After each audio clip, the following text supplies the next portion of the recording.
네, 반갑습니다. 바깥에 무더위를 식히는 비가 촉촉히 내리고 있습니다. 오늘도 주님을 예배하기 위해 나오신 우리 모든 성도들 주의 이름으로 환영하고 축복합니다. 찬양대의 주악에 맞추어서 묵상으로 기도드리도록 하겠습니다.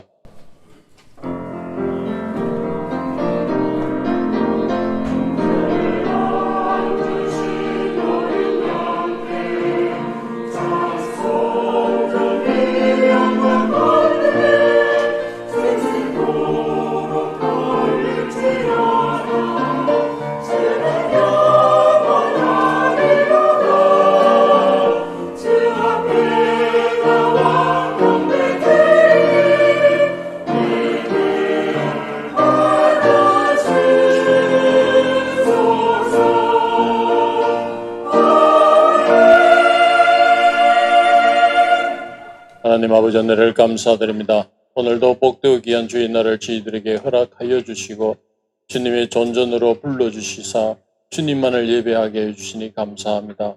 그동안 무더위로 힘든 나날들이었지만 이렇게 또 단비를 내려주심으로 그 더위를 식혀주시니 감사합니다. 우리 모든 성도님들의 삶 속에 강건함으로 붙들어 주시고 오늘 말씀 속에서 우리의 영혼의 양식도 충분히 채워 우리의 삶을 넉넉히 이겨나가는 귀한 예배의 시간 되게 인도하여 주시옵소서. 우리 주 예수님 이름으로 기도드렸습니다. 아멘. 다같이 찬송하겠습니다. 찬송가 200장 알고 오며 한 말씀.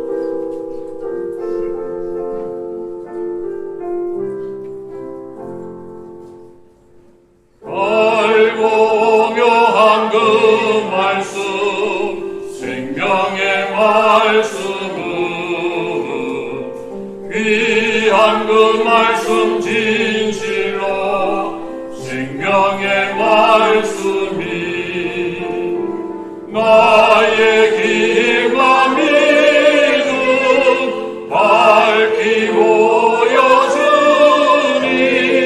아름답고 귀한 말씀 생명샘이로다. 아름답고 귀한 말씀 생명샘이로다. 귀한 주님의 말씀은 내 노래대로다. 모든 사람을 살리는 생명의 말씀은 값도 없이 받아 생명길을 가니 아름답고 귀한 말씀 생명샘이로다. 아름답고 귀한 말씀 생명샘이로다. 널리 울리어 퍼지는 생명의 말씀은 마음의 용서와 평안을 골고루 주나니 가만 예수 말씀 들어보을 받네. 아름답고 귀한 말씀 생명샘이로다. 아름답고 귀한 말씀 생명샘이로다. 아멘. 찬송가 440장 어디든지 예수 나를 이끌면 찬양드리겠습니다.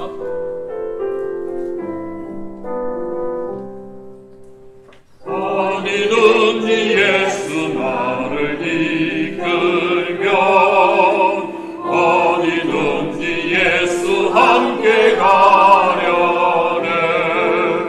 예수 함께 하니 가면 나가고 예수님과 동행하며 겁없네. 어디를 가든지 겁내 것 없네. 어디든지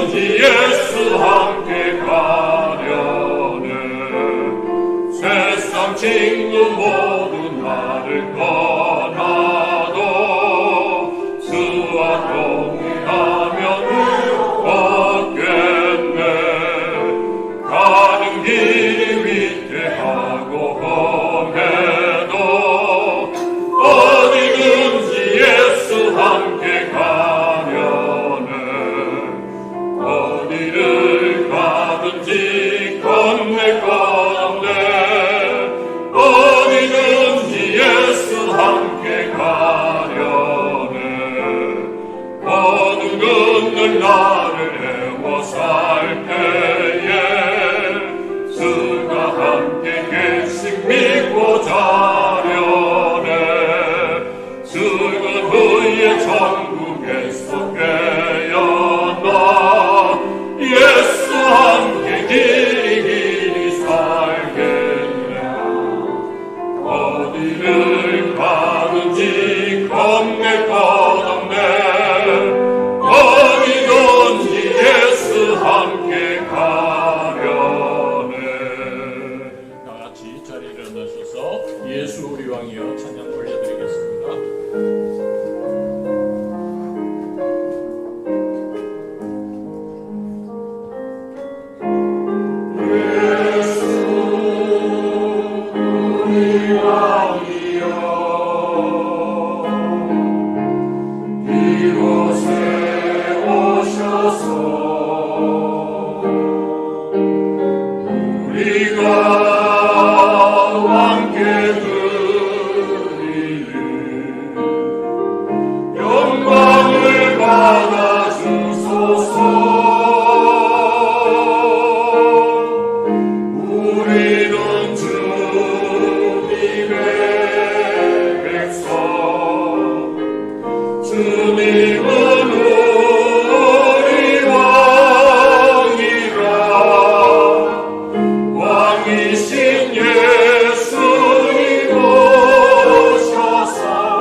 나는 전능하신 아버지 하나님 천지의 창조주를 믿습니다. 나는 그의 유일하신 아들 우리 주 예수 그리스도를 믿습니다. 그는 성령으로 잉태되어 동정녀 마리아에게서 나시고 본디오 빌라도에게 고난을 받아 십자가에 못 박혀 죽으시고 장사된 지 사흘 만에 죽은 자 가운데서 다시 살아나셨으며 하늘에 오르시어 전능하신 아버지 하나님 우편에 앉아 계시다. 거기로부터 살아있는 자와 죽은 자를 심판하러 오십니다. 나는 성령을 믿으며 거룩한 공교회와 성도의 교제와 죄를 용서받는 것과 몸의 부활과 영생을 믿습니다. 아멘. 앉으시겠습니다.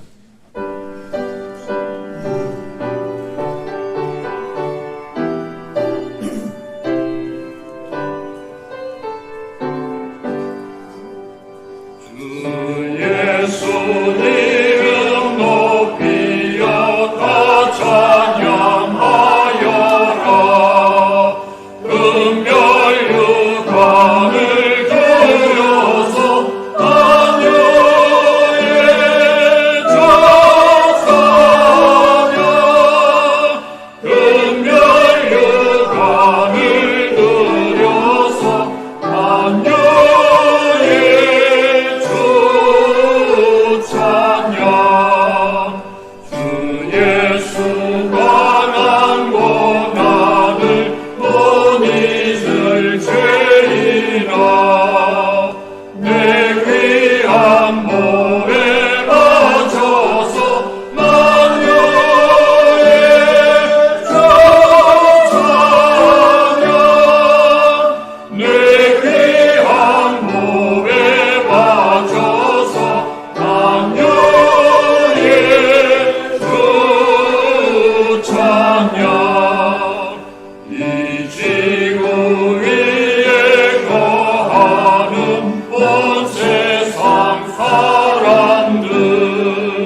살아계신 하나님 아버지,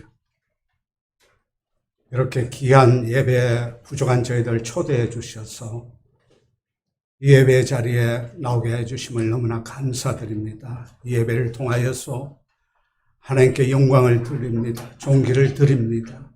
감사를 드립니다. 흥망하여 주시옵기를 간절히 기도하고 원합니다. 이 더위에 성도들 내 아버지 하나님, 세상의 악과 위험 속에서도 지켜주시옵고 아버지는 직장과 일터 가운데서도 하나님께서 보호해 주신 은혜를 감사드립니다. 하나님 아버지, 예배를 통하여서 주님 앞에 힘을 얻기를 원합니다. 우리 성도들이 용기를 얻기를 원합니다. 믿음으로 하나님께 더욱더 의지하고 나가는 귀한 시간이 되게 해 주시옵기를 간절히 기도하고 원합니다. 하나님 아버지, 저희들에게 믿음의 은사를 주셨지만은 하나님께서 그 믿음을 또 연단하고 시련을 주실 때도 있습니다. 아브라함의 시련을 아버지 하나님 기억합니다. 모세의 시련을 기억합니다. 야곱의 시련을 기억합니다. 하나님 아버지, 노아의 시련을 기억합니다. 아버지 하나님, 제자들의 그 시련을 기억합니다. 저희들이 항상 내한테 유익이 오고 좋은 것을 바라는 저희들의 잘못된 신앙관을 아버지 하나님 벗어지게 하여 주시옵고, 시련 가운데서도 하나님만을 아버지 믿고 의지하는 저희들 아버지 믿음의 모습 되기를 간절히 기도하고 원합니다. 너희가 하나님의 성전인 것과 하나님의 성령이 너희 안에 거하시는 줄 알지 못하느냐고 말씀하신 주여, 우리 주님께서 내 안에 거하신다는 것을 우리 성도들과 또 모든 아버지 이곳에 모인 분들이 아버지 꼭 삶에서 기억하게 해주시옵고, 어떤 일과 어떤 상황 가운데서도 주님이 내 안에 거하신다는 것을, 내가 하나님의 성전이라는 것을 꼭 기억하여 주시옵기를 간절히 기도하고 원합니다. 사랑과 은혜 많으신 아버지, 저희들 교회 주님께서 귀하게 사용되는 교회가 되게 해 주시옵소서. 아버지 하나님, 새롭게 시작해야 되는 이 마당에 섰습니다. 하나님께서 아버지의 능력과 아버지 하나님의 은총을 허락하여 주셔서 이 교회가 많은 영혼들을 아버지와 구원하고 복음을 통하여서 생명을 얻을 수 있는 귀한 아버지 하나님 방주가 될 수 있도록 역사하여 주시옵기를 간절히 기도하고 합니다. 하나님 아버지, 또 비전센터가 아버지의 마무리 단계에 있습니다. 하나님께서 함께 해주시옵고, 주님께서 아버지 이 복음을 전하는 귀한 아버지 하나님 도구로 사용될 수 있는 아버지 한 그곳이 되기를 간절히 기도하고 원합니다. 하나님 아버지, 새 가죽 부대를 허락하여 주셔서 저희들이 주님 안에서 새 마음으로 또 아버지 시작할 수 있는 능력과 힘을 더하여 주시옵기를 간절히 기도하고 원합니다. 사랑과 은혜 많으신 아버지, 또 믿음의 가정 위에도 함께 해 주시옵소서. 저희들이 이 세상을 살아가는데 가정마다 어려움이 있고 문제가 있고 여러 가지 아버지 고민도 있을 수가 있습니다. 이것을 저희들이 벗어날 수 없는 것이 인생길임을 너무나 잘 알고 있사오니 하나님께서 아버지 하나님 주님께서 함께하여 주시기에 저희들은 아버지 하나님 기쁨으로 감사함으로 때로는 아버지 하나님 믿음으로써 아버지 하나님 나가기를 간절히 기도하오니 믿음의 가정들을 하나님께서 아버지 하나님 지켜주시옵고 보호하여 주시옵기를 간절히 기도하고 합니다. 노구를 이끌고 정말 내 자신의 몸도 감당하지 못하는 우리 연료하신 성도님들 위해도 함께해 주시옵고 아버지가 지켜주시옵고 아버지 하나님 함께해 주시옵고 그 가정 위에 평안을 허락하여 주시옵기를 간절히 기도하고 합니다. 우리 청년들 위에도 아버지 하나님 참된 주님 안에서 비전을 아버지가 갖게 해 주시옵소서. 아버지가 주님 안에서 아버지가 능력 주시는 주님 안에서 내가 모든 것을 할 수 있다는 아버지 하나님 이 믿음으로써 나갈 수 있는 우리 청년들이 되게 해 주시옵기를 간절히 기도하고 원합니다.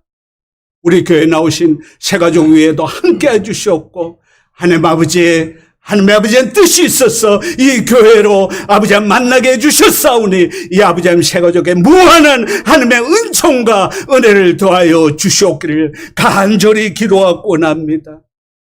목사님 설교 외에 함께 해주시옵고 성령의 능력에 아버지 강하게 임하게 해주셔서 아버지 이 말씀을 통해서 저희들이 주님 안에서 더욱더 아버지 믿음으로 나아갈 수 있는 저희 되기를 간절히 기도하고 원합니다. 작년에 아버지 찬양을 통하여서 아버지 더욱더 주님께 가까이 갈 수 있는 귀한 찬양이 되게 해주시옵고 또 아버지 예배를 위해서 봉사하는 우리 성도들 외에도 아버지 지켜주시옵고 보호해주시옵고 함께 해주시옵기를 간절히 기도하며 아버지 질병 가운데 우리 성도들 아버지 안에 힘과 용기를 주셔서 참 치료다 되신 주님의 아버지 하나님 치료를 받게 해주시옵기를 간절히 기도하며 모든 말씀 우리 주 예수 그리스도 이름으로 기도드리옵나이다.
아멘. 기도드리겠습니다. 하나님 아버지 감사합니다. 찬양을 통하여 하나님께 영광 돌리게 하여 주심을 감사합니다. 하나님이 찬양을 통하여 하나님이 선한 목자 되심을 고백하게 하여 주셨사오니 우리 인생길이 주님이 인도하시는 대로 따라가는 우리 인생이 될 수 있도록 도와주시고 대표에 간절히 기도한 기도를 하나님께서 연락하여 주시기를 간절히 손을 드립니다. 하나님 아버지, 이제 입시를 앞두고 있는 우리 친구들에게 하나님께 특별한 은총을 베풀어 주시기를 간절히 손을 드립니다. 군문에 고생하고 있는 우리 형제들을 하나님의 장중에 붙들어 주시기를 간절히 손을 드립니다. 병원에 입원하여 있는 지체들에게 치유의 큰 등으로 임하여 주셔서 속히 치유되어 주시고 또 태어날 수 있도록 하나님께서 역사하여 주시기를 간절히 손을 드립니다. 이 시간 성령 충만한 시간이 되게 하여 주시고 하나님의 백성들이 하나님의 말씀 앞에 하나님의 말씀을 청종하며 주님을 깊이 만나는 성령 충만한 은혜의 시간이 되도록 하나님께서 역사하여 주시옵소서. 우리 성도들의 간구를 하시오니 하나님께서 들어 응답하여 주시고 그 소원을 만족해 하셔서 성적으로도 소리같이 새롭게 되어지는 은혜의 역사가 풍성할 수 있도록 하나님께서 역사하여 주옵소서. 우리 주 예수 그리스도의 이름으로 기도드리옵나이다. 아멘. 하나님의 말씀을 함께 보시겠습니다. 스가랴 4장입니다. 스가랴 4장 1절에서 6절의 말씀을 함께 보시겠습니다. 구약성경 1315페이지에 있습니다. 스가랴 4장 1절에서 6절의 말씀을 함께 보시겠습니다. 자, 읽도록 하겠습니다. 내게 말하던 천사가 다시 와서 나를 깨우니 마치 자는 사람이 잠에서 깨어난 것 같더라. 그가 내게 묻되 네가 무엇을 보느냐? 내가 대답하되 내가 보니 숭건 등잔대가 있는데 그 위에는 기름 그릇이 있고 또 그 기름 그릇 위에 7 등잔이 있으며 그 기름 그릇 위에 있는 등잔을 위하여 7간이 있고 그 등잔대 곁에 2 감람나무가 있는데 하나는 그 기름 그릇 오른쪽에 있고 하나는 그 왼쪽에 있나이다 하고 내게 말하는 천사에게 물어 이르되 내 주여 이것들이 무엇이니까 하니 내게 말하던 천사가 대답하여 이르되 네가 이것들이 무엇인지 알지 못하느냐 하므로 내가 대답하되 내 주여 내가 알지 못하나이다 하니 그가 내게 대답하여 이르되 여호와께서 스룹바벨에게 하신 말씀이 이러하니라. 만군의 여호와께서 말씀하시되 이는 힘으로 되지 아니하며 능력으로 되지 아니하고 오직 나의 영으로 되느니라. 아멘. 오늘은 스가랴 전반부 말씀을 통하여서 거룩과 영광의 회복이라고 하는 제목으로 하나님의 말씀을 선포하겠습니다. 많은 위로와 또 하나님의 사랑을 경험하는 그런 복된 시간이 되시기를 소망합니다. 스가랴 쓰는 소선지서 중에서 가장 길게 12장으로 이루어진 성경입니다. 스가랴 쓰는 전반부에 8가지 한상이 나옵니다. 한상의 내용은 화면에 소개된 대로 좀 내용이 많아서 글자가 작지만은 소개되고 있습니다. 이게 환상이기 때문에 본 것으로 이제 끝나는데 이를 글로 적다 보니까 6장까지 길게 적어져 있습니다.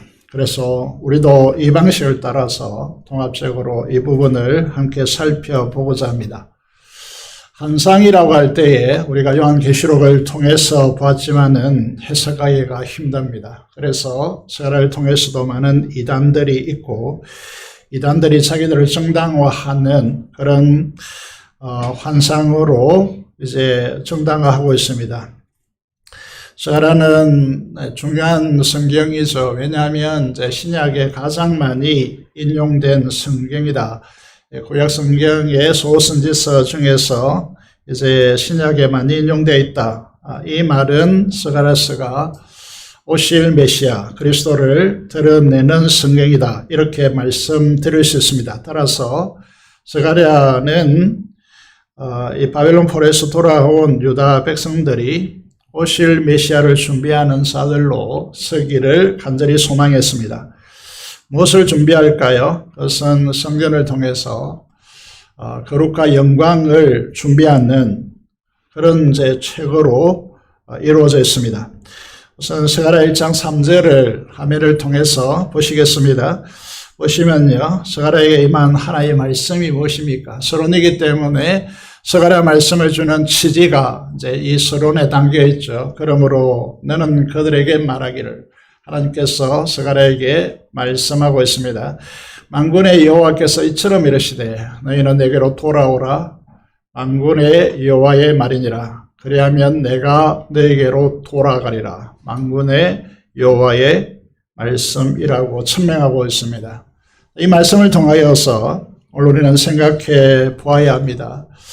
그 전제를 어떻게 깔고 있느냐 하면 그들의 선조들이 수많은 세월 동안의 기회 속에서 많은 선조들을 보내서 바알가세를 숭배하는 악한 길, 악한 행위에서 떠나서 돌아오라고 호소했지만 돌아오지 않았습니다. 그래서 그들 어떻게 되었죠? 말씀, 하나님, 말씀, 교회보다 돈을 통한 풍요로움에 헌신한 것입니다. 그래서 하나님은 듣지 않으니까 바벨론 포로 70년이라는 징계를 이제 내리십니다.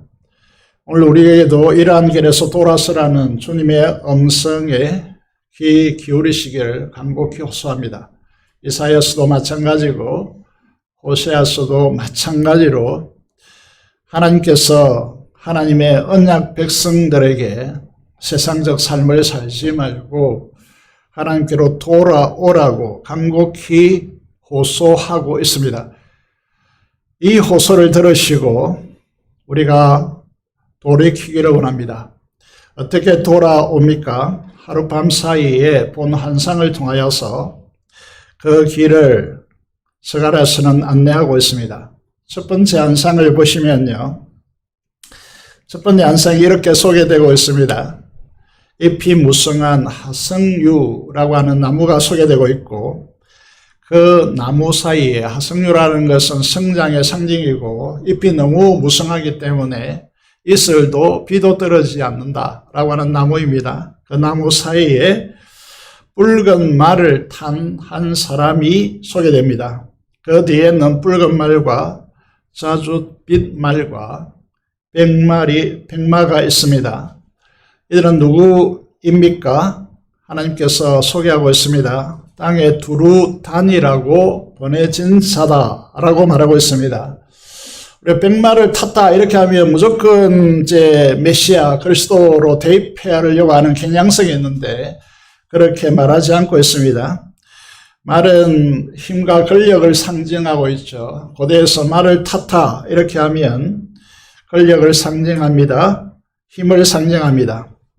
이거는 당시 페르시아 시대 때 너무나 익숙한 환경인데 페르시아가 지배하는 너무나 강할한 지역을 순찰하기 위해서 말이 필요했고 각 지역의 반란과 소요 사태를 감찰하고 감시하여서 만약에 일어난다면 적극적으로 투입되어서 그 소요 사태를 잠재워야 하는 정찰대와 같은 것입니다. 이 정찰대가 11절의 말씀을 보시면요. 온 땅을 두루 다니고 돌아온 그들에게 말합니다. 온 땅이 어떠냐는 것이죠. 페르시아가 통치하고 있는 이 지역들의 온 땅이 평안하고 조용하더이다 라고 보고합니다. 이때가 다리오 1세인데요. 주전 522년에서 586년에 통치합니다. 이 다리오는 뛰어나서 효율적인 행정체제와 그것을 따른 교통망을 위해서 도로를 정비합니다.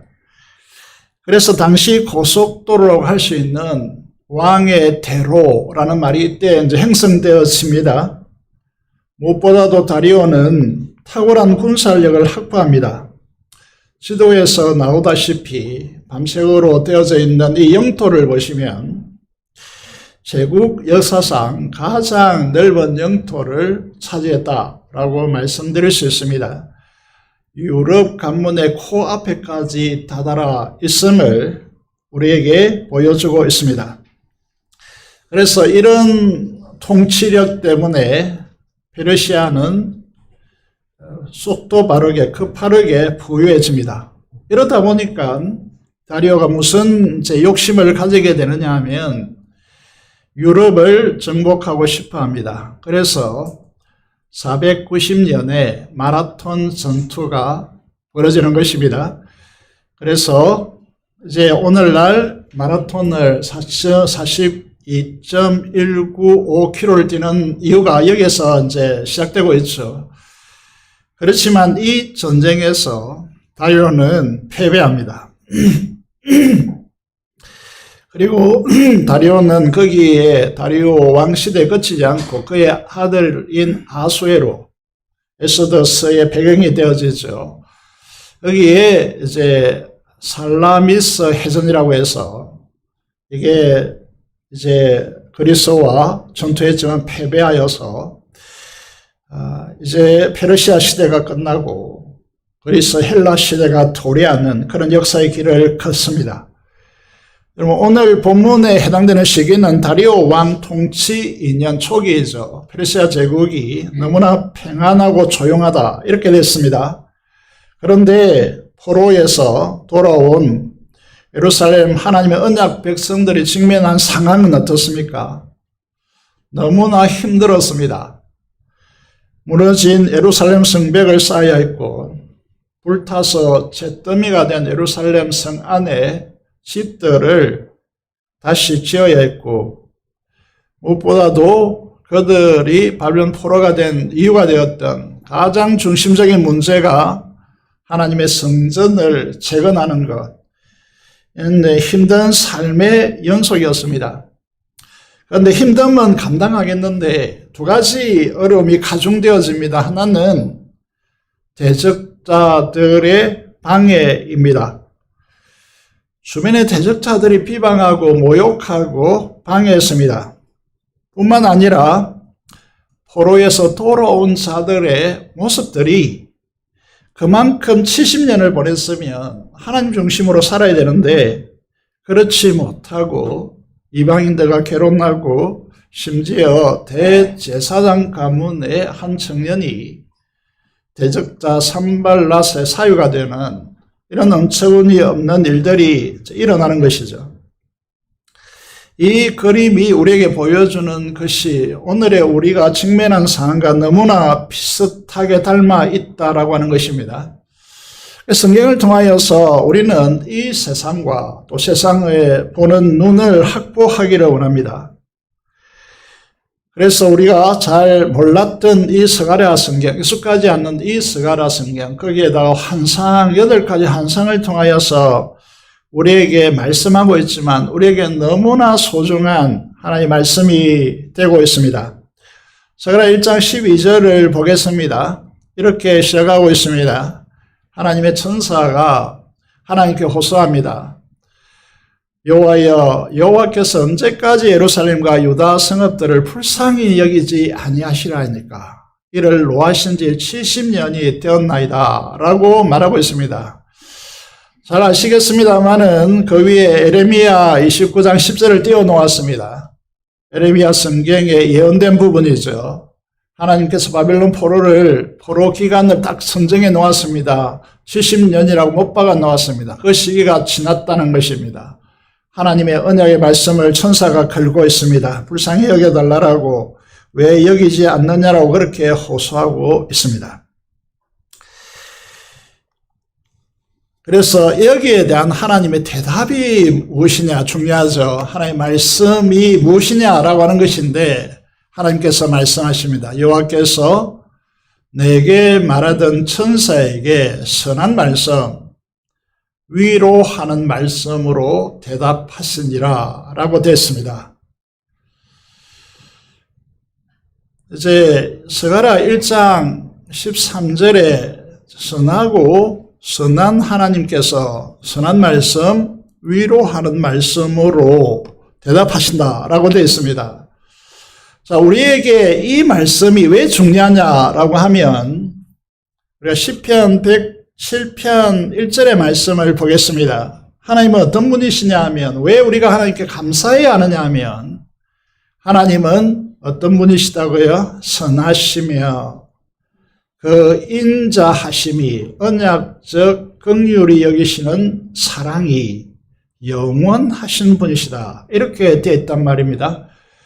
그런데 율법주의 토양에서 어느 측면을 강화시켜 놓느냐 하면 선하시고 인자하심보다 징계하시는, 심판하시는, 저주하시는 하나님을 강화시켜 놓았단 말입니다. 그러면 여기에는 하나님을 왜곡되게 보는 시각이 이루어질 수 있기 때문에 우리 시각을 고쳐야 됩니다.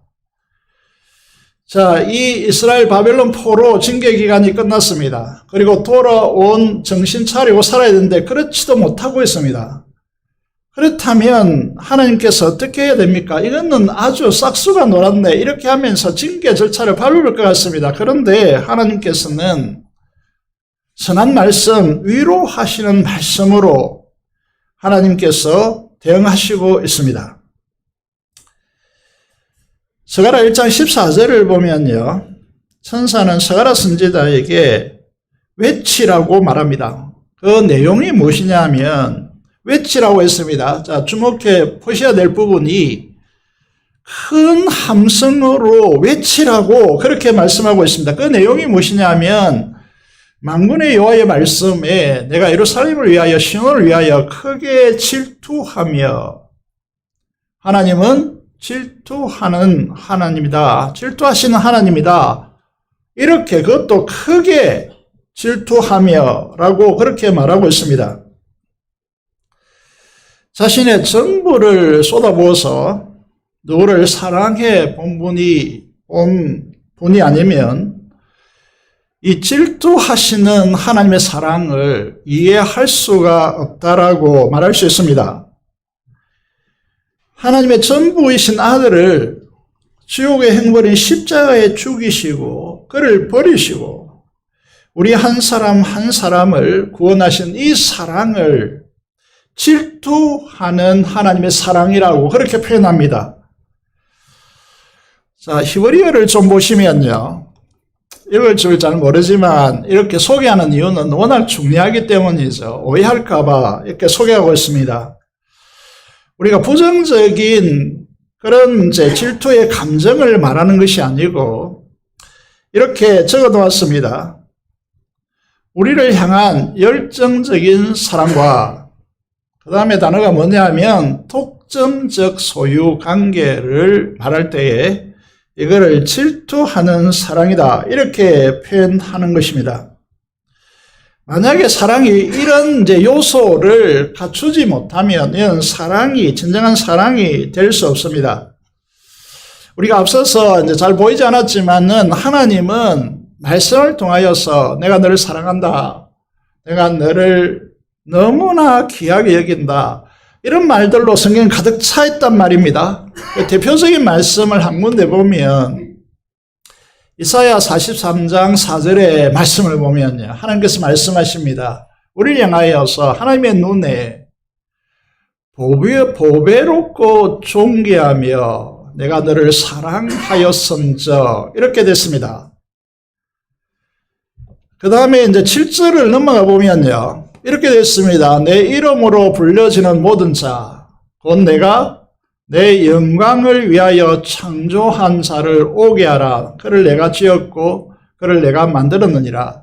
우리 신앙생활에 있어서 가장 잘 이해해야 될 단어가 영광인데 우리 사람이 자기의, 예를 들어서 운동선수가 올림픽에 나가서 금메달을 땄습니다. 자기의 모든 걸 다 쏟아부어서 최고의 정점에 오른 것을 영광이라고 표현합니다. 그러면 하나님의 영광은 전능하신 창조주 하나님께서 모든 것을 다 쏟아부어서 정점에 이르게 하는 것, 그게 영광인데 그 영광을 위하여 창조했다, 구속했다. 이렇게 하나님께서 말씀하고 있습니다. 이 영광으로 우리를 부르시는 것이죠. 여러분, 이거는 어디에서 이제 만나볼 수 없는 놀라운 하나님의 말씀이라는 것이죠. 이 하나님의 질투하는 사랑을 모르고 하나님의 언약 백성들을 자기 힘으로 짓밟은 제국주의 국가들요. 예를 들어서 어떤 나라가 있었습니까? 밖에 있던 나라들이 이집트가 있었고 패망했습니다. 그 제국이 망했단 말입니다. 아수르가 있었습니다. 패망했습니다. 바벨론이 있었습니다. 패망했습니다. 헬라가 있었습니다. 하나님의 성전에 와서 짓밟았죠. 패망했습니다. 로마도 마찬가지입니다. 하나님의 백성들을 박해했을 때 어떻게 됐습니까? 패망했습니다. 이 제국주의는 오늘날 존재하지 않습니다. 일본을 보십시오. 일본도 마찬가지로 신사 참배 강요로 그리스도인들을 박해했잖아요. 패망했습니다. 한결같이 패망했습니다. 그래서 스가랴 2장 8절의 말씀을 보시면요. 셋째 한상, 청량줄 한상을 말씀하시면서요. 무엇을 말합니까? 이것은 하나님의 언약 백성을 괴롭힌다는 것. 이것은 하나님의 눈동자를 범하는 것이다. 우리 이제 선조들이 기도했습니다. 기도할 때 자주 등장하는 문구가 있었는데 그 중에 하나가 눈동자처럼 보호하게 하시고 이런 말씀을 하셨습니다. 이런 기도를 하셨죠. 오늘날 사라지고 있는데 이 스가랴를 통해서 회복되었으면 좋겠습니다. 하나님은 우리를 어떻게 여기시느냐, 이런 여러분들의 눈을 어떻게 보호하시는지 아십니까? 눈동자같이 그렇게 보호하시겠다라고 말씀하고 있습니다. 하나님께서는 하나님의 구약 교회가, 언약 백성이 하나님의 영광에 이르러야 되는데 자꾸 엇나간단 말입니다. 그래서 하나님께서 제국이라고 하는 이 막대기를 통해서 하나님께서 돌아오라고 징계하셨습니다.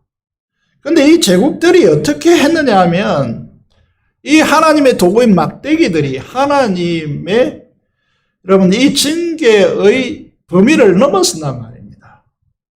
그래서 마치 자기 힘과 능력과 군사력으로 세계의 패권을 쥔 것처럼 언약 백성들의 인권을 유리하고 착지하고 박해하기 위해서 그들의 힘을 가시하고 그것을 통해서 쾌감을 누렸단 말입니다. 가만두겠습니까? 둘째 한상이 내 뿔과 내 대장장이 한상을 통해서 철저히 부수시겠다고 하나님께서 말씀하십니다. 그래서 하나님의 언약 백성들이 비록 잘못하지만은 하나님의 눈동자같이 지켜내겠다, 이렇게 말씀하고 있는 것입니다. 그래서 하나님께서 이들을 돌아오게 할 뿐 아니라 회복시키겠다라고 말씀하시죠. 이게 이제 스가랴 2장에 청량줄로 이제 재고 불로 둘러싼 성곽의 환상을 통해서 천명하십니다. 스가랴 2장 4절 5절의 말씀을 보시면요, 하나님은 긍휼하심으로 예루살렘 시온성을 반드시 회복시키겠다. 이 긍휼이라는 단어가 태어날 때마다 우리가 눈물이 나와야 하는 이유는 하나님께서 이 긍휼이라는 단어를 어떻게 쓰는가 하면 우리 사람으로 치면 창자가 끊어지는 듯한 고통을 안고 그 대상을 사랑하는 것, 이걸 긍휼이라고 표현한단 말입니다. 그래서 하나님께서 이런 자신의 창자가 끊어지는 고통을 안고 우리를 사랑하시고 우리를 회복시키겠다, 이렇게 말씀하고 있는 것이죠. 그러면서 예루살렘에요, 중요한 말씀하시죠. 예루살렘은 그 가운데 사람과 가축이 많음으로, 여기까지 이해되죠. 회복시키겠다, 풍부함으로 회복시켜 주겠다라고 말씀하시는데 그 다음에 문제입니다. 그렇게 하면 사람들이 울타리를 치고 여러분 열쇠를 잠그고 그렇게 해야 합니다. 그런데 성각 없는 성읍이 될 것이라. 왜냐하면 하나님 여호와의 말씀에 내가 하나님께서 불로 둘러싼 성각이 되며 출애굽기를 통해서 강야에서 이 경험을 합니다. 그리고 이제 엘리사 시대 때요. 그 이제 수종들은 이제 종이요. 게하시가 뭘 봅니까? 눈이 뜨이니까 하늘의 불말, 불수계로 가득한 성을 둘러싸고 있는 천군 천사를 보게 되어지는 것이죠. 여러분, 하나님이 누구십니까? 라고 하는 근본적인 질문을 통하여서요. 여러분들 철저히 하나님은 보호하신단 말입니다. 거기에다가 마지막으로 무엇을 붙이느냐 하면 그 가운데서 영광이 되리라 라고 선명하시고 있습니다. 하나님께서 친히 그 가운데 임재하셔서 그 영광 안으로 우리를 부르시겠다라고 말씀하고 있습니다. 그런데 이 회복의 위대하고 엄청난 이 약속의 중심에 서고 그 약속을 실현해야 될 사람들의 면면이 어떠하느냐라는 것입니다. 대표적인 사람이 누굽니까? 구약의 직분자이죠. 왕과 선지자와 대제사장입니다. 첫째로 대제사장 예수와 이 여호수아, 이제 신약으로 말하면 구원자 예수 되는 거죠. 같은 이제 이름이죠. 히브리어는 여호수아 혹은 예수아라고 말하고 헬라어로 이제 예수라고 부르는 것이죠. 그런데 대제사장 여호수아의 모습이 어떠냐라는 것입니다. 자, 우리의 딜레마입니다. 하나님의 말씀은 워낙 위대하고 그 능력도 가득하고 그런데 현실을 살아가고 있는 우리의 모습들이 어떠하냐라고 하는 것인데 그 실상을 우리에게 잘 보여주고 있습니다. 스가랴 3장에서요. 화면을 보시면 이제 불에 타고 있는 나무가 있고 그 불탄 불에서 꺼낸 거린 나무가 아니냐라고 이 불에 타는 나무의 환상, 거기서 끄집어낸 나무의 환상을 보여주면서요. 요수아가 대제사장인데, 여러분, 이 요수아서에 나오는 요수아가 아니고, 이 시대의 대제사장이라고 불리는 요수아입니다. 그가 불에서 꺼낸 그 서린 나무와 같다. 이렇게 되는 거죠. 무슨 말이죠? 제사장 의복을 한번, 제사장이 입는 옷을 한번 생각해 보십시오. 여러분, 이게 휘황찬란합니다. 자주색 옷으로 되어 있고 안에 심화포가 있고 그 옷에 보면 가슴에 12지파가 새겨진 12다른 종류의 보석이 붙어 있고 어깨도 마찬가지 겐대에 붙어 있고 모자는 금색으로 된 모자의 앞에 여호와께 성결이라고 하는 간을 쓰고 있습니다. 그런데 어떻다는 거죠? 사탄이 이렇게 하나님 앞에 참수하고 있습니다. 그런 옷을 입어야 될 대제사장이 누더기 같은 더러운 옷을 입고 있다. 이겁니다. 어떻게 이런 사람이 성전을 다시 재건하는 일에 중심에 설 수 있으며 하나님의 거룩과 영광을 구가해야 하는 성전의 대제사장으로 설 수 있습니까? 사탄의 이 공격으로 하나님의 마음이 정말 고통스럽습니다. 하나님께서 여기에 대해서 뭐라고 말씀하시느냐 하면 하나님께서 친히 주님의 십자가의 피로 여호수아의 죄악을 제거하고 왕같은 대제사장의 아름다운 옷을 입혀주십니다.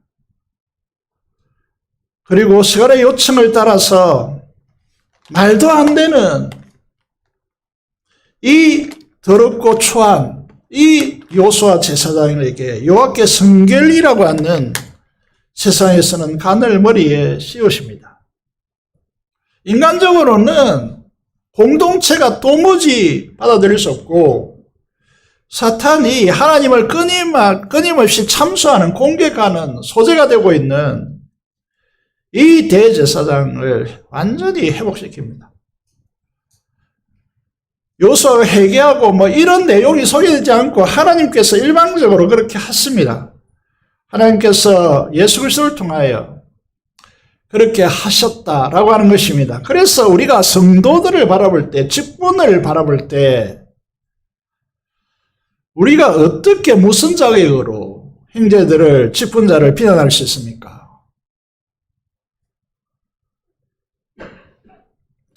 그럼 교회가 스가랴서를 통하여 우리에게 보여줍니다. 교회가 무엇입니까? 라고 하는 질문을 던지면요. 우리의, 이제 목사님이, 장로님이, 권사님이, 집사님이, 청년 리더들이 정말 그들이 너무나 아름다운 헌신을 했고 이런 이야기를 하고 있지 않습니다. 주님의 십자가의 보혈로 우리를 정결하게 하시고 하나님께서 일방적으로 회복시키는 역사를 우리에게 보여준단 말입니다. 그런데 교회는 어떻게 하죠? 세상적인 기준을 가지고 막 이렇다 저렇다 하잖아요. 그건 교회가 더 이상 될 수 없는 거죠. 스가랴 3장 9절의 10절을 보겠습니다.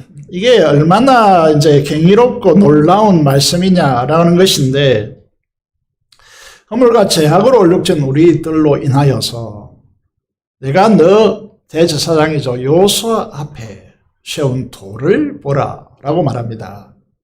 언약의 돌인데 이 돌에 7 눈이 있느니라. 익숙하죠? 요한계시록을 통해서 우리가 스가랴서를 보고 있기 때문에 성령님을 대번에 알 수가 있습니다. 주님의 사역을 이 한 구절이 딱 정리하는 것이죠. 주님의 사역은 예수님이 하나님이시지만 그 하나님의 권능으로 행하신 것이 아닙니다. 그 안에 보내진 성령으로 7 눈으로 그 사역을 이루셨단 말입니다. 내가 거기에 새길 것을 새기고 이 땅의 죄악을 주목해야 될 단어가 뭡니까? 하루의 죄가리라. 내가 뭐 다른 종교같이 서서히 막 이렇게 덕을 쌓고 훈련을 쌓아가서 그 결과적으로 목표에 도달할 것이다. 이런 이야기를 하는 곳이 아니다 말. 10절을 보면요. 예수님께서 이 말씀을 인용하셔서 나다나엘을 바꾸십니다. 요한복음 1장 14절 이하에 보면 이제 빌립이 친구 나다나엘을 만나서 우리가 모세가 말하고 여러 선지자가 기록한 그 이 메시아를 만났다고 합니다. 이는 요셉의 아들 나사렛 예수라고 말합니다. 나다나엘이 반발합니다. 네가 메시아를 만났다고 그가 어떻게 나사렛에서 태어날 수 있느냐? 베들레헴에서 태어나야 되는데 왜 나사렛에서 태어났다고 말하느냐? 그걸 믿지 않습니다. 여러분, 이와 같이 한 사람이 그의 인생의 세간을 바꾸고 예수 그리스도를 믿는 것은 그의 안에 있는 이 방어벽을 여러분 무너뜨려야 되거든요. 나다나엘이 이 방어벽을 치고 있습니다. 그러니까 빌립이 뭐라고 합니까? 와서 보라고 말합니다. 중요한 말입니다. 와서 보라. 여러분 전도하려고 여러분이 바꾸려고 그게 아닙니다. 와서 보라라고 말씀해야 됩니다. 와서 보십시오. 와 보십시오. 그때 예수님께서 그렇게 해서 빌립을 통해서 빌립이 억지로 끌고 오는 거죠. 나다나엘을 보고 뭐라고 말하느냐 하면 스가랴 3장 10절을 인용합니다. 빌립이 말하기 전에 네가 무화과 나무 아래에 있는 것을 보았다 라고 주님께서 말씀하십니다. 나다나엘은 메시아에 대한 갈망이 컸습니다. 그래서 이 말씀을 묵상하면서 무화과 나무 아래 언제 메시아의 시대가 도래할 것인가 라고 하는 묵상 가운데 있었단 말입니다. 그 무화과 나무 아래서 하나님의 말씀을 묵상했단 말입니다. 그런데 예수님께서 그 장면을 보셨어요. 그리고 하셨어요. 그래서 이제 스가랴 3장 10절을 말씀하십니다. 그러니까 스가랴가 요한복음 1장 49절 화면을 보시면요. 여러분 눈 감고 있으면 잠이 오니까 열심히 화면 보시고 성경책 보시고 이렇게 따라와 주시면 좋겠습니다. 나다니엘이 대답합니다. 예수님의 그 말씀에 랍비여, 선생이여, 당신은 하나님의 아들이시여 당신은 이스라엘의 왕입니다. 임금이로소이다 고백합니다. 그의 인생관, 세계관이 완전히 혁명이 일어나는 것이죠. 다른 것으로 안 됩니다. 말씀의 역사로 이렇게 되어야 하는 것이죠. 다른 것으로 만약에 되어졌다. 여러분 맛있는데 식당 우리 교회에 좋은 것을 준다. 이런 것으로 되는 것이 아닙니다. 말씀의 역사가 일어나야 그 인생의 혁명이 일어나고 세계관이 바뀌고 주님의 제자가 되고 성도가 되는 것입니다. 여러분, 이렇게 하나님께서는 정말 이게 도무지 이 사람 설 수 없다 라고 하는 이 요수아를 통하여 이런 놀라운 역사를 시대를 넘어서서 일으키는 놀라운 말씀이 되고 있다는 거죠. 이 거룩과 영광으로 초대하는 이 성전 제거는 정말 중요한 문제죠. 여기에 쓰임받는 또 한 명의 대표자가 있습니다. 그건 스룹바벨이죠. 총독으로서 다스림의 직분을 가진 자입니다. 교회도 이제 다스림의 직분을 가진 자, 이게 핵심적인 이제 요소이죠. 그래서 당회를 구성하고 이렇게 되는 거죠.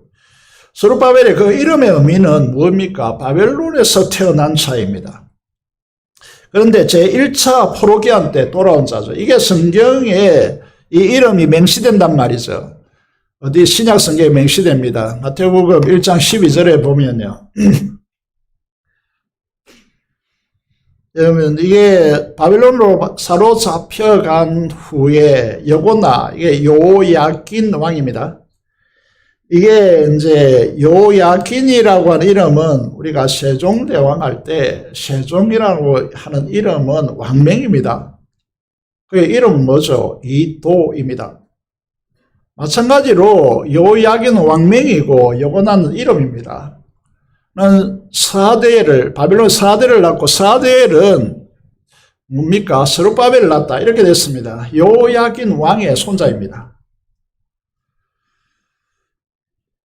1차 포로 때에 스룹바벨은 돌아온 백성들과 함께 성전 재건을 시작했지만은 대적들인 비슬람과 미드르닷과 다베엘과 그의 동료들이 방백 르숨과 서기관 심세를 통하여 그 당시의 통치자, 페르시아의 통치자 아닥사스다 왕에게 상소를 올립니다. 골자는 이겁니다. 만약에 고레스가 칙령을 발표해서 고토로 돌아가고 그들의 신전을 지었고 그들을 섬기도 된다라고 하는 칙령을 내렸는데 이스라엘은 다르다. 왜냐하면 성전을 지으면 이게 반드시 나라를 반역한다. 역사를 봐라. 이렇게 상소문을 올립니다. 그게 이제 아닥사스다 왕에게 받아들여져서 16년간 성전 재건이 중단되어집니다. 16년이 흘렀습니다. 지금 다리오 왕 통치 2년이 되었습니다. 16년간 중단되었던 성전 재건 공사가 이제 시작되려고 하는 것이죠. 거기에 중심 인물을 이렇게 세워야 됩니다. 그게 스룹바벨인데 스룹바벨은 16년 동안 성전 건축을 시작하다 중단되었기 때문에 지도력의 상실, 비난과 조롱과 모욕과 수치 이런 것들을 한번 생각해 보세요. 스가랴사장은 이런 스룹바벨에게 위로와 격려를 통해서 회복시키고자 하는 것입니다. 그게 이제 이 8가지 우리가 다 다루지는 못하겠지만은 이 순금등장 때와 두 감람나무의 환상, 이것이 8가지 환상의 가장 중요한 환상이단 말입니다. 그래서 이 환상을 우리가 이제 너무나 중요하고 오늘 살고 있는 우리들에게 너무나 중요해서 우선 이제 이 스가랴사장 7절을 먼저 보겠습니다.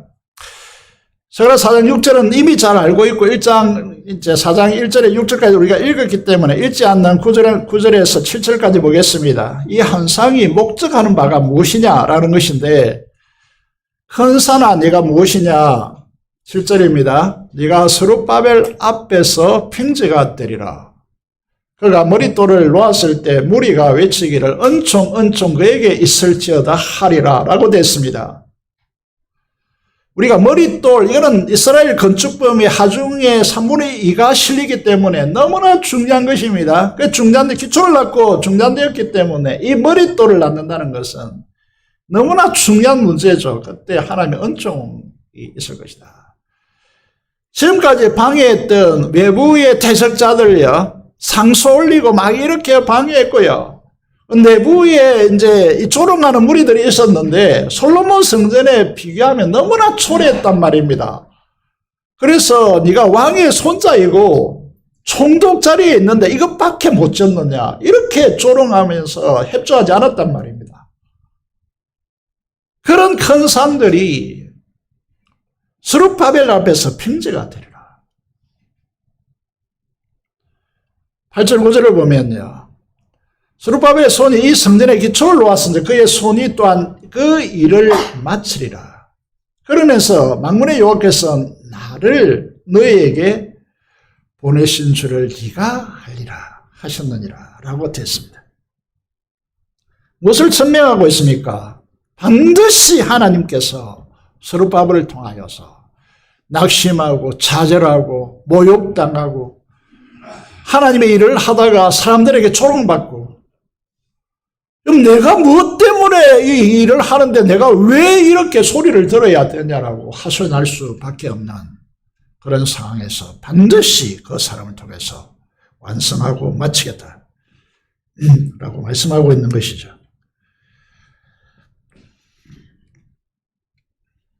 그 핵심이 무엇입니까? 그러면 이게 단순히 성전 재건을 완성하겠다 이런 말이 아니고, 여러분 화면을 보면 왼편 그림과 오른편 그림이 달라진 것을 볼 수 있는데, 지금 이제 스가랴에게 묻습니다. 이 오른쪽 한 상을 보여주면서 이게 무슨 말인지 알겠느냐? 모르겠거든요. 모른다. 여러분, 우리는 모르는 건 모른다 해야 됩니다. 모르는 걸 가지고 아는 척 하시면 안 된다 이 말이죠. 그래서 왼편에 보시면 기본적인 이해도가 있습니다. 성전 안에서 이제 감람나무에서 올리브 열매를 땄어요. 그것을 이제 짜서 기름을 하고 그 주변에 기름을 붓고 거기에 심지에 불을 붙임으로써, 여러분 이게 이제 그 성전 안에 금으로 다 입혀져 있기 때문에 너무나 찬란하게 환해지고 진단 말이죠. 불빛이 없으면 깜깜하지만 불 하나만 켜도요 온 이제 그 성전 안이 환해지는 그런 것이라는 거죠. 이건 뭘 말합니까? 성령 하나님께서 성전된 우리 안에서 말씀을 통하여 그 말씀을 밝히면요, 삼위일체 하나님, 살아계신 하나님을 만나게 되어지고 그 하나님의 나라를 실질적으로 보게 되어지는 역사가 일어난단 말입니다. 성령의 역사 없이 여러분들의 가진 지식과 여러분이 가지고 있는 경험을 가지고 말씀을 통하여 여러분 이 하나님과 하나님의 나라를 여러분 이게 듣고 추적하고 생각하여서 구축할 수가 있겠지만 실제적인 하나님이 아니단 말이죠. 이건 굉장히 중요한 부분입니다. 이게 오늘 이게 여러분 실제와 우리가 구상해내는 것과 완전히 다를 수 있는 위기가 이 한국 교회에 존재하고 있단 말입니다. 하나님과 그 하나님의 나라를 실질적으로 보고 경험하지 못하면요, 이 말씀에 아무런 의미가 없단 말입니다. 실제가 없는데 무슨 우리는 상상물에 불과하고 하나의 종교화 되어지는 것이죠. 그게 이제 하나님께서 새로운 역사를 열겠다 이렇게 되어지죠. 감람나무 열매를 통해서가 아니고 감람나무의 칸을 연결해가지고 마치 수액을 뽑아내는 것처럼 연결해가지고 7 촛대에 연결시켜서 불을 밝히는 시대가 도래하겠다라고 하는 것입니다. 이거는 건물을 하나 짓는 부분이 아니고요. 그러면서 이제 말씀하시죠. 너무나 잘 알고 있는 말씀이죠. 오늘 핵심적인 말씀입니다. 스가랴 4장 6절인데 스룹바벨에게 하신 말씀이 만군의 여호와께서 말씀하시되 천명하십니다. 이는 힘으로 되지 않고 능력으로 되지 아니하고 오직 나의 영으로 되느니라 라고 됐습니다. 힘은 무엇인가 하면 노동력을 말합니다. 한 분야에서 오랫동안 일하다 보면 의도하지 않았지만은 능력과 영향력이 생깁니다. 이것을 힘이라고 말합니다. 능력은 코아르라고 하는 히브리어 단어인데 히브리 단어를 계속 소개하는 이유가 뭐냐면 여러분 이거는 이제 군사적 용어입니다. 군사적 전문적 능력을 말한단 말입니다. 고대 제국들은요 그 능력은 군사적인 힘이었습니다. 교회가 경계해야 될 부분이 뭐냐 하면 재건부산교회가 순수하다 또 여러분 때묻지 않았다 라고 이렇게 하고 마지막 시대의 희망 등불이다 이렇게 말하려면요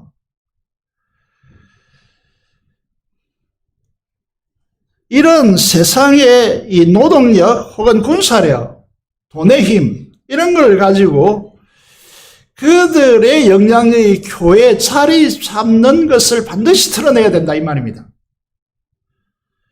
이것은 성령 하나님의 역사 없이도 하나님의 일이 가능하다라고 하는 교만이 서려 있기 때문에 하나님의 이런 교회를 마지막 시대에 쓸 수 없단 말입니다.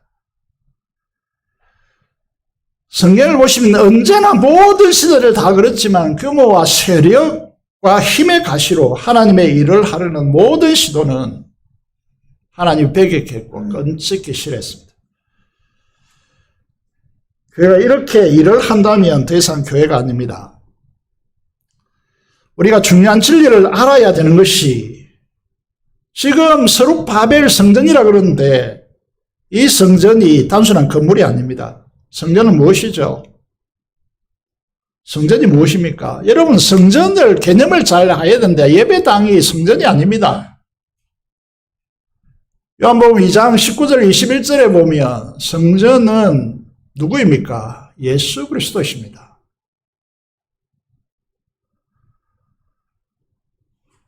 예수 그리스도를 임마누엘이라고 하는 이유는 성전 대신 예수 그리스도 안에 영광의 하나님께서 임재하셨습니다. 하나님이 우리와 함께 계시는 전이단 말이죠. 성전 말 그대로 거룩한 전입니다. 영광의 하나님이 임재하시는 곳이죠.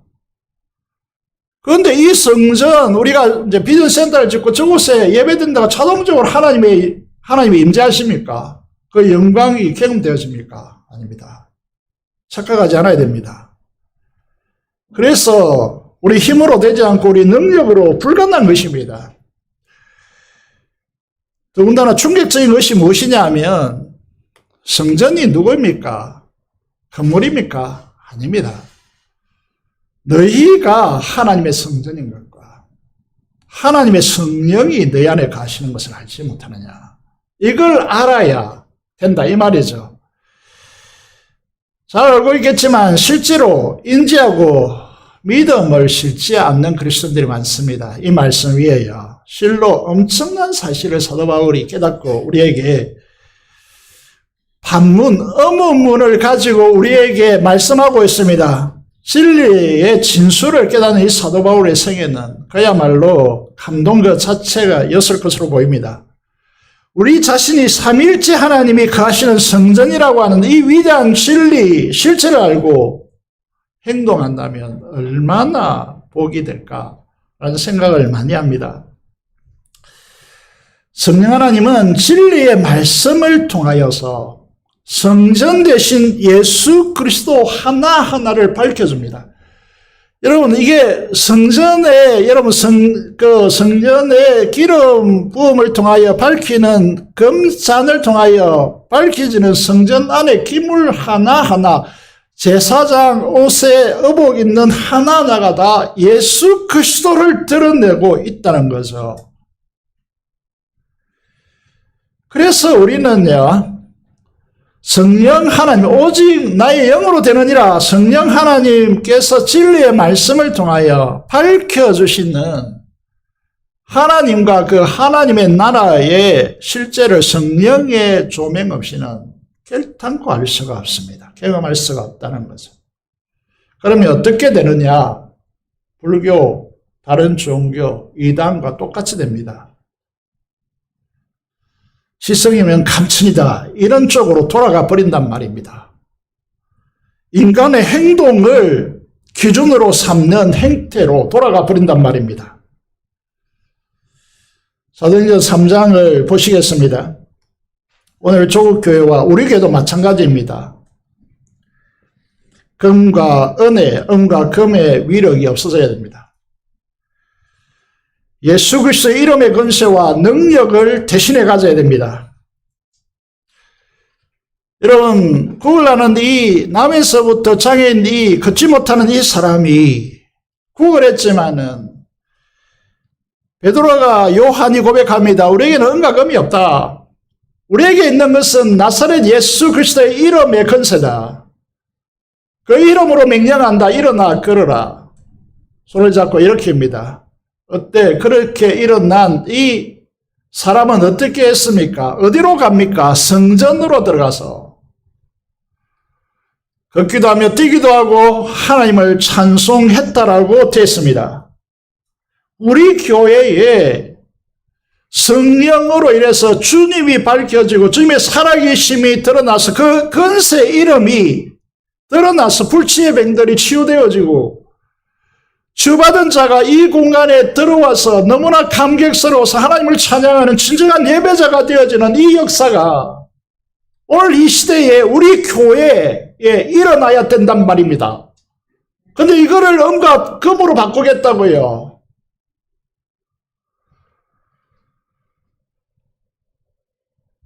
우리 교회가 치유와 회복과 예배자로 만드는 성령 하나님의 능력을 가지고 있지 않다면 하나님의 일, 예수 그리스도께서 살아 역사하는 역사하시는 현장을 만들 수가 없습니다.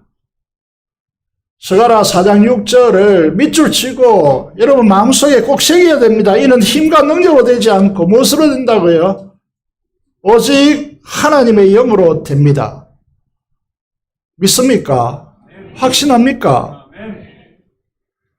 확신한다면 우리의 힘과 능력을 내려놓으십시오. 여러분, 내가 무엇을 하겠다, 내가 무엇을 못하겠다, 이런 게 아닙니다. 그것들 다 내려놓아야 됩니다. 무엇을 해야 됩니까? 우리 편에서는. 이걸 확신한다면 뭘 해야 돼요? 기도단 말이죠. 그것도 합심기도로 하나님의 영인 성령의 충만함을 구해야 됩니다.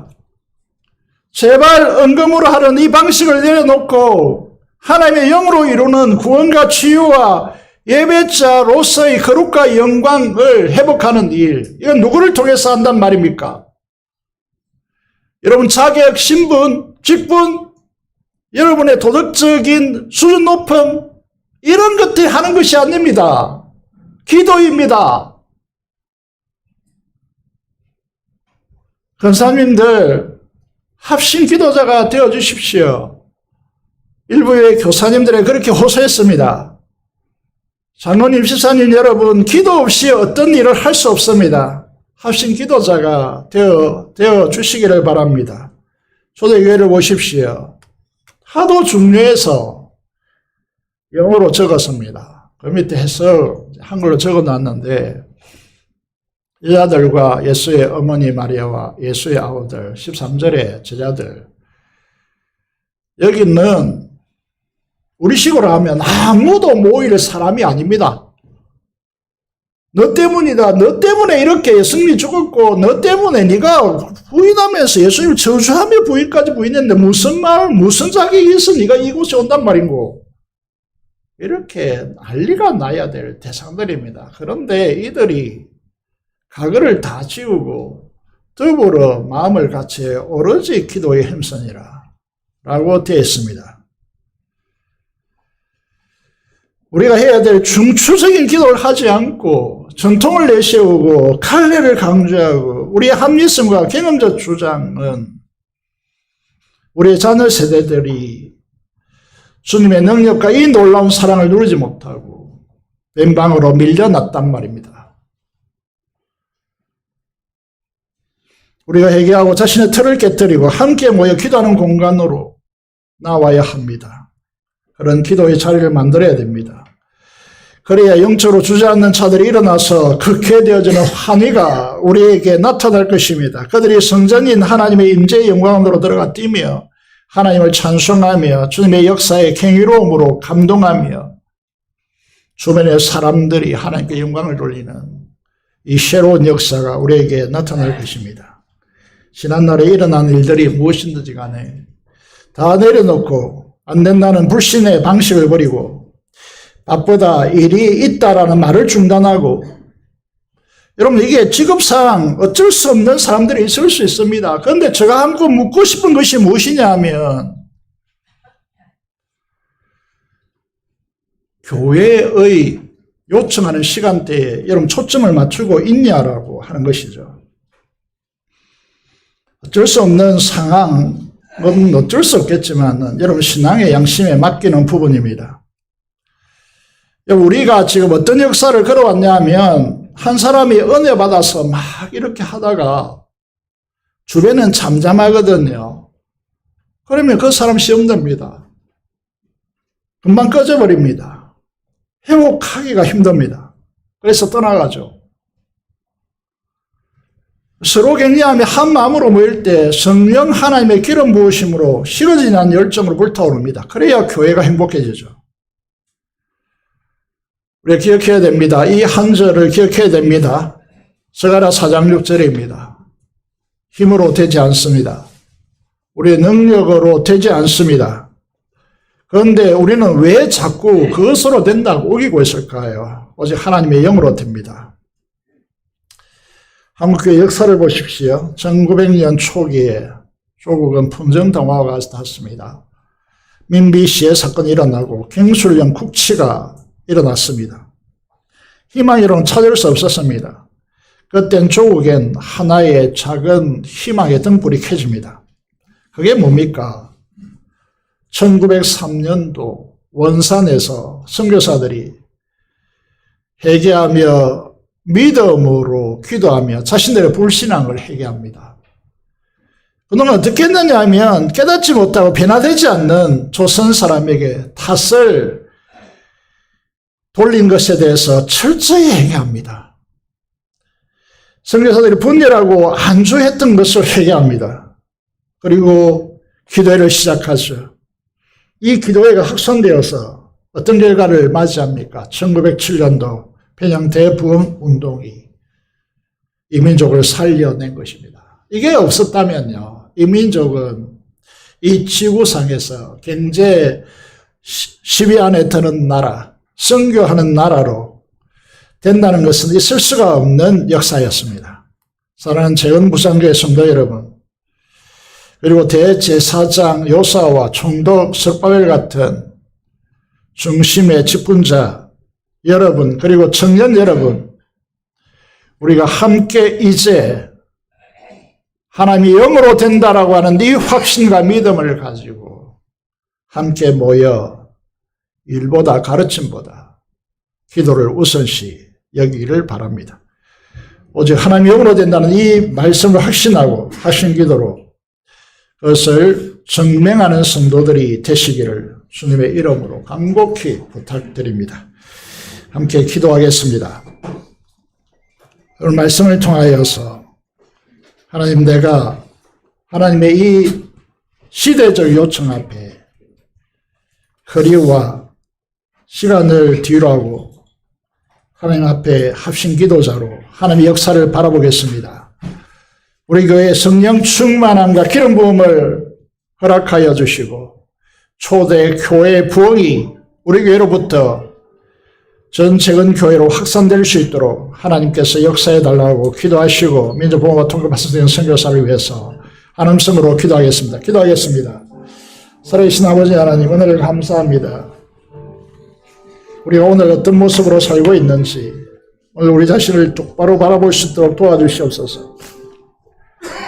그리고 만문으로 된다는 이 가치관을 온전히 내어버리고 우리의 힘과 우리의 능력을 내려놓고 오직 성령으로 된다라고 하는 이 말씀을 따라서 믿음으로 반응하며 결단하는 우리 교회가 될 수 있도록 역사하여 주시고 은혜 베풀어 주시며 우리 교회가 거룩과 영광을 회복하여 하나님의 역사를 드러내는 증인으로 설 수 있도록 주께서 역사해 주시고 민족이 복음화되고 통일되어지고 하나님 선교사를 통해 일하시는 하나님의 역사를 가져오기 위해서 우리 분명히 일어설 수 있는 힘을 다하여 주시옵소서. 감사를 드리며 우리 주 예수 그리스도 이름으로 기도드리옵나이다. 아멘. 찬송가 585장 찬송 드리면서 준비한 대로 헌금하도록 하겠습니다.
감사 기도드리겠습니다. 하나님 아버지 감사합니다.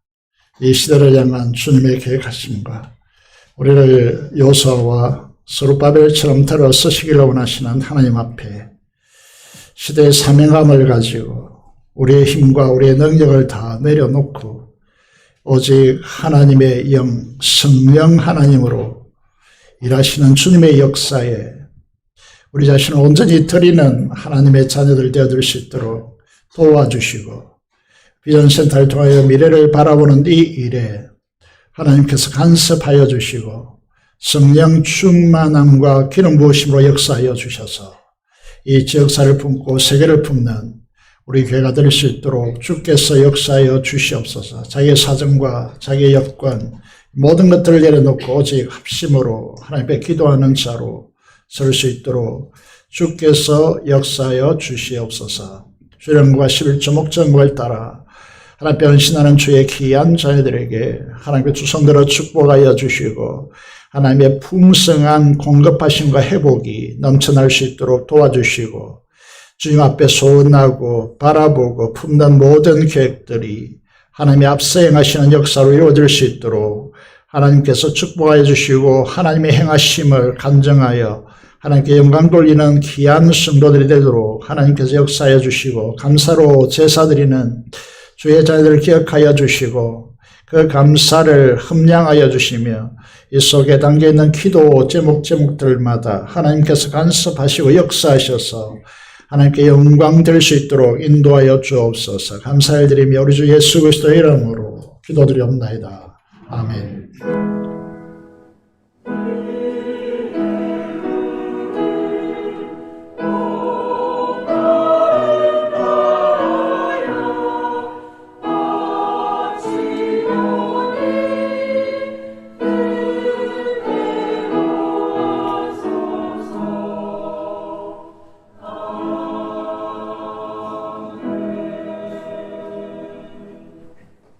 소식을 보겠습니다.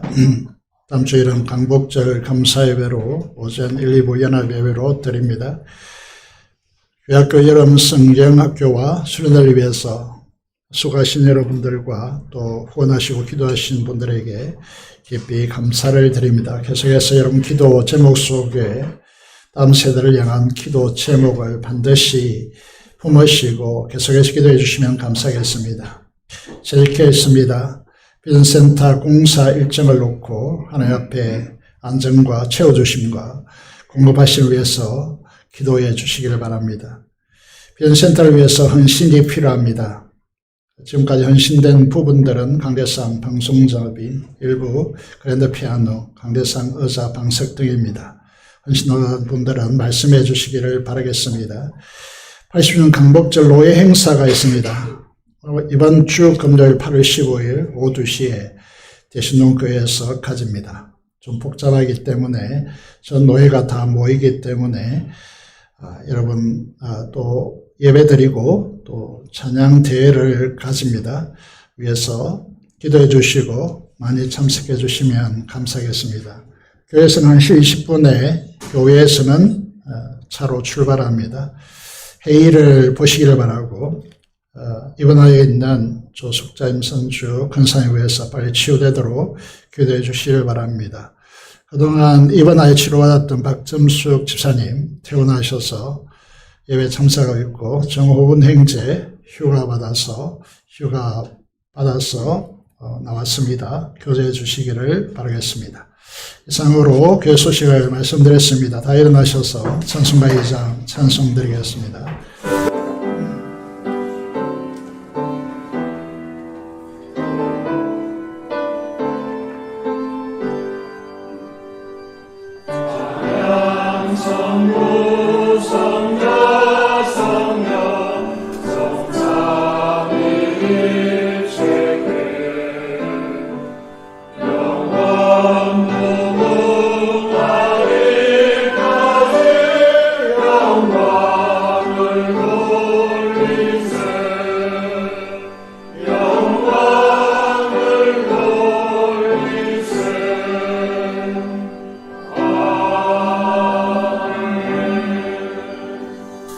하기 전에 우리 김진철 성도님 오늘 새 가족으로 등록했습니다.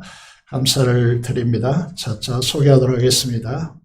하나님 축복을 받겠습니다. 지금은 우리 주 예수 그리스도의 은혜와 하나님 아버지의 무한하신 사랑하심과 성령의 교통 충만하심이 오늘 하나님 이 시대적 사명을 감당하며 오직 하나님의 영 성령으로 이루어진다라고 믿음을 가지고 하나님께 기도하기로 다짐하는 사랑하는 성도들의 심령과 가정과 생활터전 위에 지금부터 영원토록 함께 하시기를 축원하옵나이다. 아멘.